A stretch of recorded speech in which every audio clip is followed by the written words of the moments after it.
안녕하세요. 2시간 전에 마감한 트레이더가 전하는 생생한 글로벌 마켓 리뷰 델타원입니다. 오늘 아시아 빼고는 글로벌 증시가 하락 마감을 했는데요. 나스닥이야 테슬라 때문에 내렸다고 하지만 왜 유럽 지수가 무려 마이너스 2%에 근접하게 하락하였을까요? 그리고 미국 시장은 지수가 마이너스 2% 후반에서 마이너스 3% 후반까지 하락을 했는데 왜 변동성 선물도 하락했을까요? 자, 귀 쫑긋 열어보시고 가겠습니다. 아시아 시장은 전반적으로 혼조세였습니다. 코스피는 1% 넘게 상승했지만 이것은 옵션 만기를 사흘 정도 남겨놓은 상태에서 개인과 기관이 팽팽한 현물 매매 수급 대결에서 오장 들어서 트레이더들이 숏포를 꺾으면서 롱으로 돌렸죠. 그래서 종가 고가로 만들면서 스탑로스가 만들어낸 현상이었습니다. 유럽 세션 시작되면서 유럽 지수들이 골고루 하락을 시작했고요. 그래서 유렉스에서 거래되는 코스피 야간 옵션은 상승분을 싸그리 반납했고, 또 홍콩 같은 경우에도 와리가리 하면서 오늘 의미 없는 하락을 했습니다.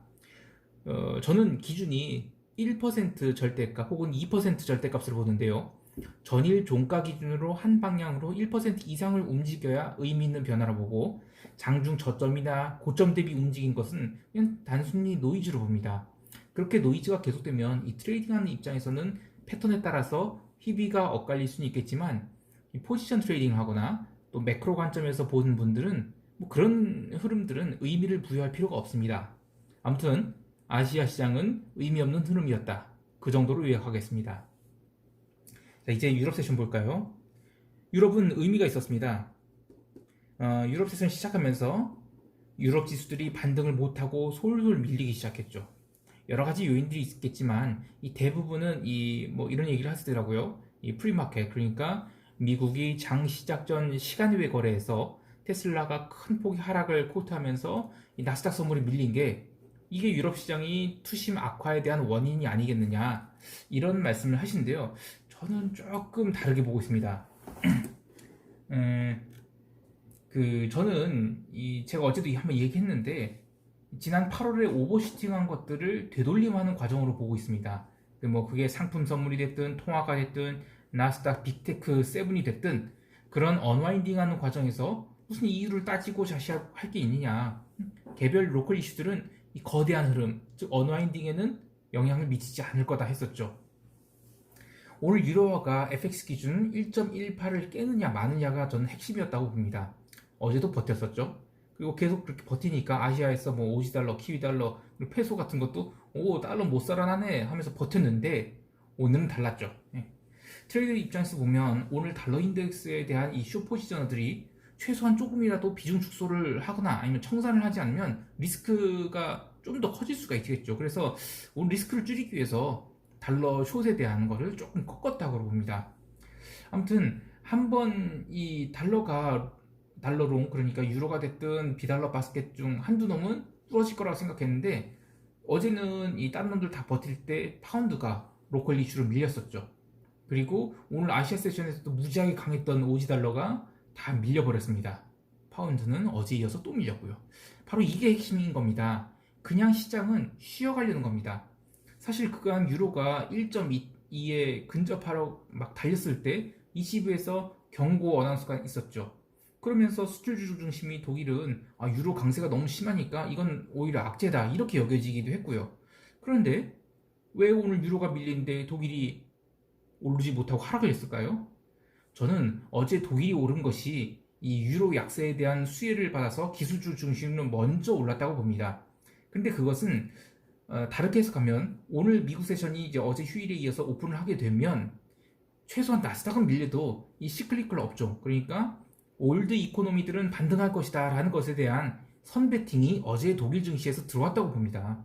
근데 웬걸 이 프리마켓 뚜껑 딱 열어보니까 투자 센티멘트가 너무 안 좋은 거예요. 그래서 유럽 투자자들은 이거 아닌가벼 하면서 그냥 일단 줄이자 라고 해서 줄인 것으로 봅니다. 이 독일이나 유럽 증시의 일중 흐름을 보면 이것은 그 전형적인 시분할 가중 평균 셀 주문, 그러니까 티왑 주문이라고 하죠. 이런 게 이제 오픈하면서 마감 때까지 끝까지 나온 모습이거든요. 기관들이 잘 때릴 때 이렇게 했어요. 어쨌든 이런 모습으로 유럽이 마감을 했기 때문에 그냥 달린 것에 대한 되돌림, 뭐 라운드 2 이 정도로 보면 되겠습니다. 이제 시장을 조금 멀리 떨어져서 볼까요? 지난 7월 23일에 사실상 유럽 시장은 달리기를 멈췄다고 보고 있습니다. 그 뒤로 한 뭐 2달 정도 계속 분산 과정이 이루어지고 있다고 봅니다. 분산.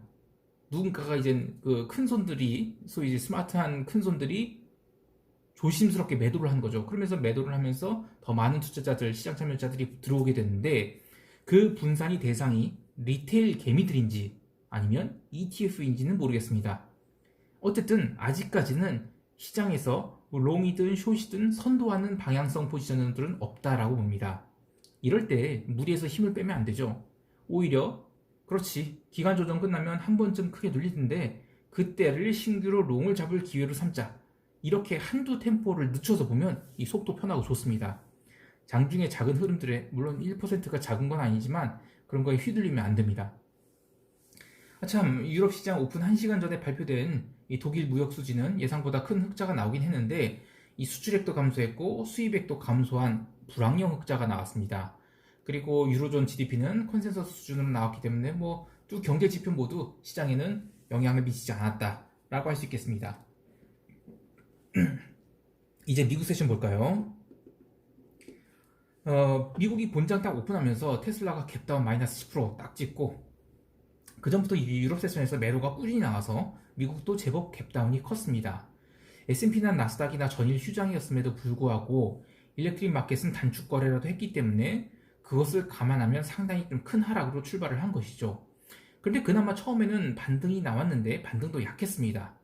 여기서 뭐 이런 질문들 하실 것 같아요.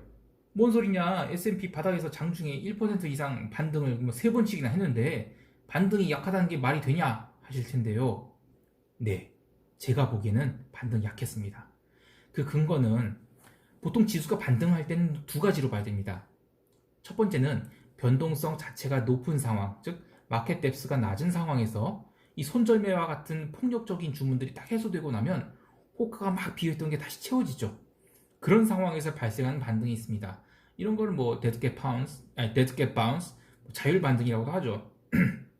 이런 반등은 연속적이지가 못하고 이 볼 트레이더나 알고 트레이더들이 목표가를 구하기가 되게 쉬워요. 그래서 시장을 그냥 움직이면서 특정 가격까지는 잘 갖다 놓는 그런 형태의 반등입니다. 두 번째 반등은 이 저가 매수를 인식하는 기관들이라든지 또는 공매도자들이 커버링 같은 연속적인 알고리즘 매수가 들어오는 건데요. 저는 이걸 진짜 반등이라고 봅니다.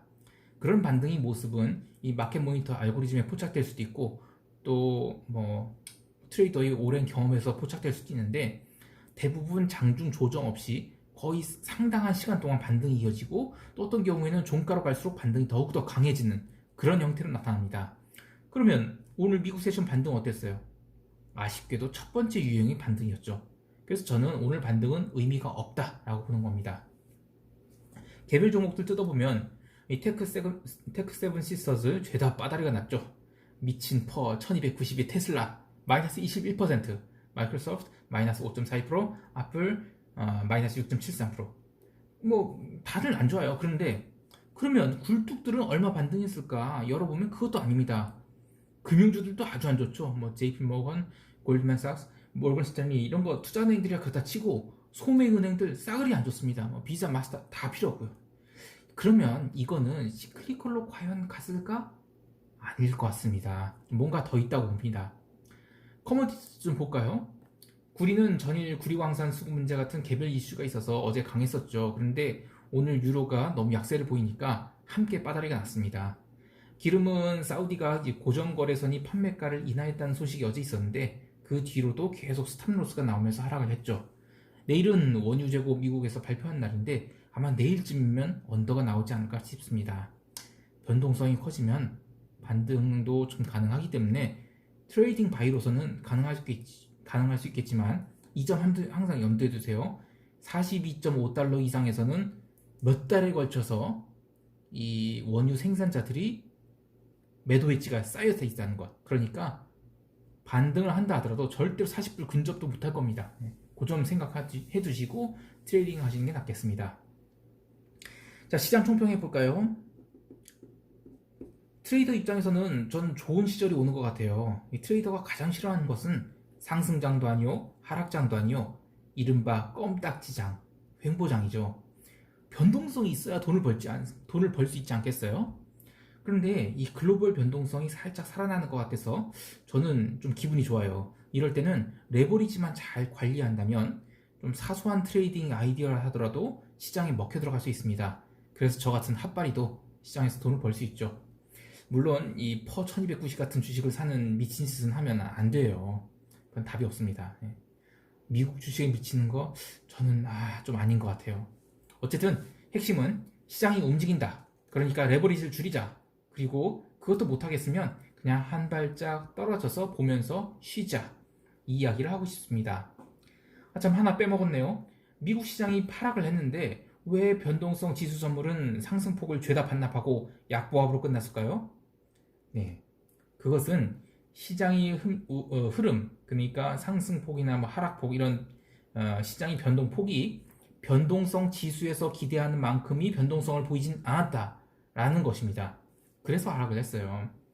이것을 풀어서 해석하면 이 로빈후드 트레이더 같은 리테일 투자자들이 이 캐피큘레이션이 아직 안 나왔다는 겁니다.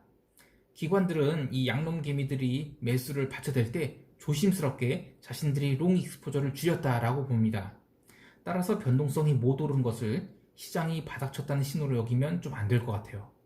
그리고 미국의 트리플 만기가 다음 주 금요일이죠. 프리미엄이 조금 더 빠지게 되면 콜감마가 살아날 수 있으니까 그때나 뭐 강력한 반등이 나오겠지. 그전에는 반등 글쎄 좀 깨우깨우합니다.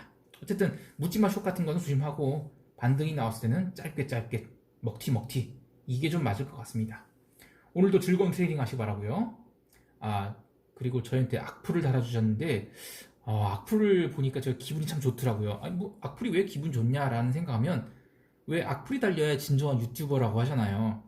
아직 구독자 수가 형편없이 낮지만 그래도 왠지 뿌듯합니다. 그리고 뭐 디슬라이크, 싫어요 누르신 분들도 저는 오히려 감사해요. 나한테 이런 관심도 보여주니까요. 그리고 또 제가 이제 트레이더 출신 아닙니까? 이 트레이딩 룸에서는요, 참 뭐 할아버지, 할머니, 조상들, 부모님, 뭐 온갖 신들의 동물들, 사물들을 사용한 온갖 욕설들이 아주 그냥 전 단련이 돼 있어요. 뭐 키보드 부시고 마우스 던지고 뭐 모니터 뭐 집어치우고 뭐 밀고 컴퓨터 발로 밟고 다 익숙합니다. 저는 그래서 웬만한 악플 같은 건 신경 쓰이지 않습니다.